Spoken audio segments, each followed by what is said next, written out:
These hungry workers are very efficient. They eat most of the day, chewing on these invasive thorny roses, and for the most part, they seem very happy to do the job. 50 goats and their 2 kids have been brought to clear 2 hectares of wetland in Carroll County, Maryland. Jim Wilds is their shepherd.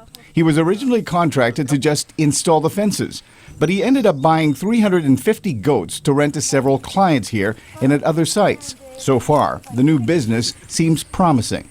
With more and more people going to green and not wanting to use fossil fuels for stuff and all, I think it might be something to look into.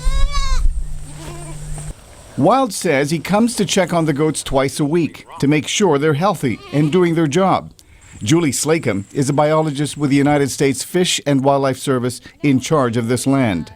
They're doing an excellent job. They really are. Slacum says this is the second summer season they have the goats, and they plan to continue their contract for a few more years.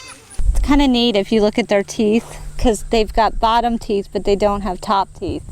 Several state, local, and environmental organizations have joined efforts to pay $1 a day for each animal. The goats are part of a habitat restoration project to save the bog turtle, the smallest turtle in North America.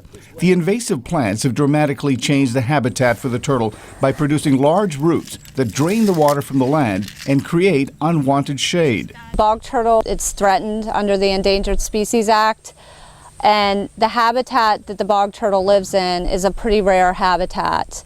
Slacum says the use of machines or herbicides here could endanger the turtles, so the goats are an excellent alternative. This is definitely the best option. I mean, they're doing the work for us. We come in, we check them, we make sure they're healthy and they're doing okay, but they're doing the work. A few miles from here, another wetland is being restored for the bog turtles.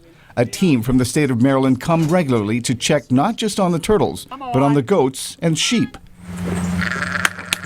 Bill Branch is with the Maryland State Highway Administration. Well, this is 8 acres and it's a fairly large site.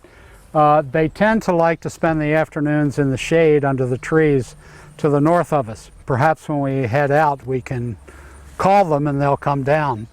The use of goats, sheep, and cattle are part of a growing environmental movement to cut the use of fossil fuel and chemicals in the land while using the eating power of animals. In California, sheep clear rows of grapevines while cattle take care of grasses that in the past have initiated fires. Come on, girls! For producer Zulima Palacio, Arcega, VOA News.